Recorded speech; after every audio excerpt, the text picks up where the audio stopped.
Welcome back to the Taiwan Outlook. I'm your host, Wu Ruiguo. In this segment, we will continue our conversation with Professor Philip Xu of the National Taiwan University. Philip, I'm going to ask you that since the end of Chinese New Year recess this year, that a much discussed, a highly publicized issue in cross-strait economic relations is the possible signing of so-called Economic Cooperation Framework Agreement, or ECFA for short.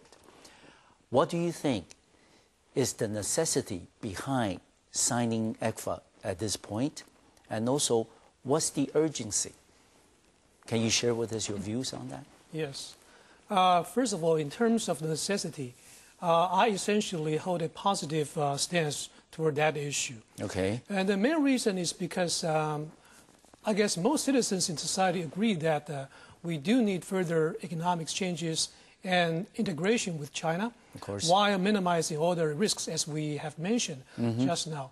And the ECFA, as a signed agreement per se, provides an integral framework as well as certain legal requirements to govern these relations, so that uncertainties would be minimized and the benefits could be expanded. Okay. So it is really an agreement and a framework based upon the already deepened economic interactions and integration across the Taiwan Strait. Okay. So I think that's really necessary. And regarding the second issue you mentioned, the urgency, I think for certain industry in Taiwan, it's probably more urgent than some others. For example, the petrochemical and the plastic industries. Yes. Primarily in light of the formation and the imminent effect of the ASEAN plus China FTA. Yes. This industry in Taiwan will be severely affected if they do not have equal access to the Chinese market. So I think for a certain industry that's very urgent. But for some others, it can take a while. And as many analysts have pointed out, the actual content of ECFA would take certain years to be fully materialized. Yes. Yeah. So, you know, with ECFA, even if we signed it with China, thinking the words of President Ma, it's only going to be in the so-called early harvest industries. You know, those are the area, like you mentioned, that will be impacted adversely with the formation of ASEAN plus China free trade area. And given that, how would you think that our government should respond in terms of explaining that to our public, to ease the fear, ease the anxiety, the uncertainty over this ECFA issue? I think the first thing that our government should really clarify, which I believe has been really notified in public, is that the ECFA is really a framework. Yes.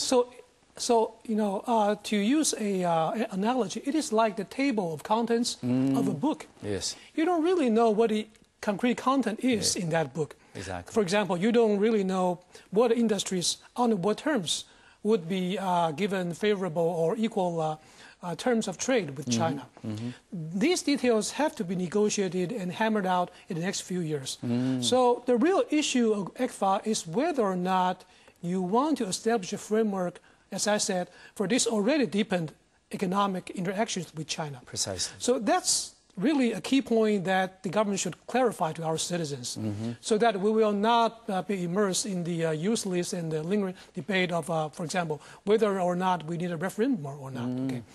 The second thing I think our government should clarify is that the government, I guess, is willing to listen to the opinions of the public and to engage in various forms of formalized exchange of opinions. For example, we could have more legislative hearings, for example. Yes. And the government could also hold some sort of extra institutional public affairs conference to focus on issues specifically on ECFA like this. Okay.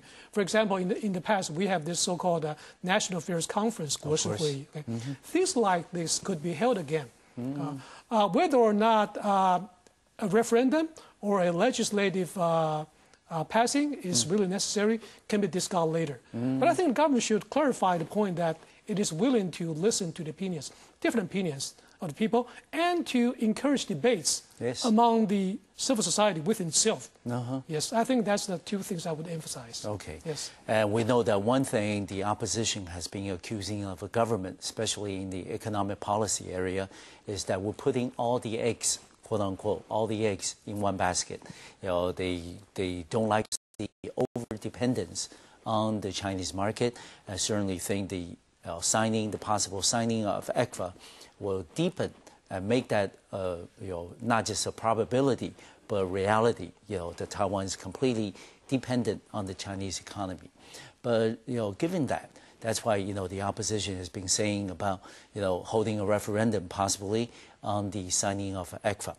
But I think, a very effective, way to rationalize this, point with the opposition will be that if we sign the ECFA with China, that we can indirectly, with the structure of agreement with, enter into with China, that we can indirectly, through the agreement, sign something similar to a FTA with other third, countries. For example, maybe Singapore in ASEAN, or EU, or even the United States. Maybe not using the, the term free trade agreement because it has political connotation that would, upset Beijing. Mm-hmm. But in terms of substance, maybe like a TIFA with the U.S. or with the European Union, the trade enhancement measures, something similar with FTA, but not in name, but in terms of the essence. Do you think that maybe with the signing of ECFA with China, that we can achieve that goal of indirectly being, part of the regional economic integration that's taking place in Asia? Yes, I think I completely agree with what you said. Okay. Indeed, and the government has explicitly stated this potential long-term effect, that it could, the ECFA with China could pave the way for the indirect access or the long-term establishment of de facto FTAs with all the other national economies. Yes. That's indeed very important. And also, I would suggest that the fear of egregious economic dependence on China is a permanent dilemma, but not only for the Taiwanese society, almost for all the national economies in China's neighboring countries. Yes. And that's another issue that we should emphasize. There is a fact that China has actually posed a sort of economic challenge or made up a economic reality that has been essentially unprecedented in the human economic history, in the sense that it possesses comparative advantage almost from the most labor-intensive to the most capital or technology-intensive industries. And so all of its neighboring countries are feeling this threat. It's not only us. So I think this is something that not only the government or the parties, but all the citizens should really pay attention to. And there's really no need for unnecessary panic. Okay. And also one other thing that we've seen a lot of changes that has taken place since President Ma Ying-jeou came to office is so-called the more pragmatic and flexible way in terms of how we conduct ourselves on the international stage.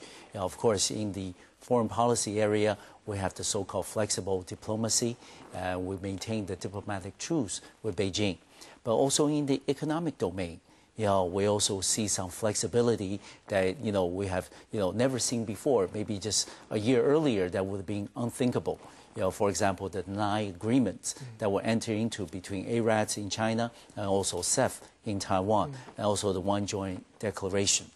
How would you then recommend to the government, in terms of being a long-term observer of cross-strait relations, how can we use this flexible approach in terms of achieving the most, economic space and maneuverability in our relations with China as we deepen our economic ties? Well, first of all, I think my recommendation would be along the line that we just mentioned, that we want to use these bilateral agreements as the foundation for make Taiwan more globalized and more diversified in terms of economic integration with the other national economies. So it's really the first step in a long-term sequence. So, and that's, I believe that's an action plan That's been already on the mind of government. Yes. But it's not only about action. As a matter of fact, I think the government should make it more explicit in terms of explaining this to the citizens to appease the problems of unnecessary fear. The second recommendation, I think, would be that, which is actually something our government has been already doing.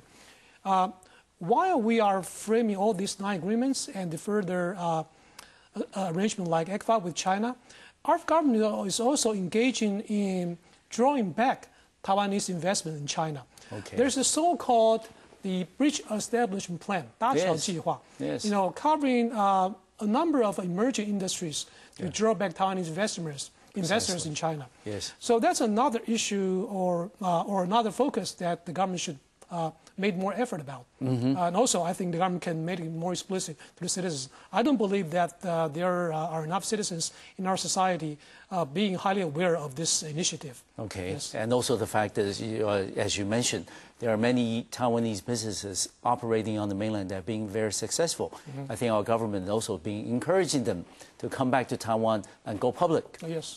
So I think that policy is also helping in terms of enhancing the two-way exchanges of capital and also personnel. Yes. Yeah. So we certainly would like to see, following the signing of the financial MOUs and also possible signing of ECFA, that this two-way traffic, not just one way, unidirectional like it was before, that this will continue.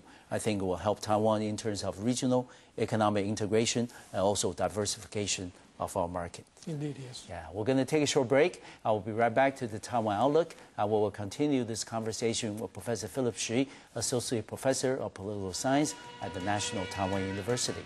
We'll be back shortly.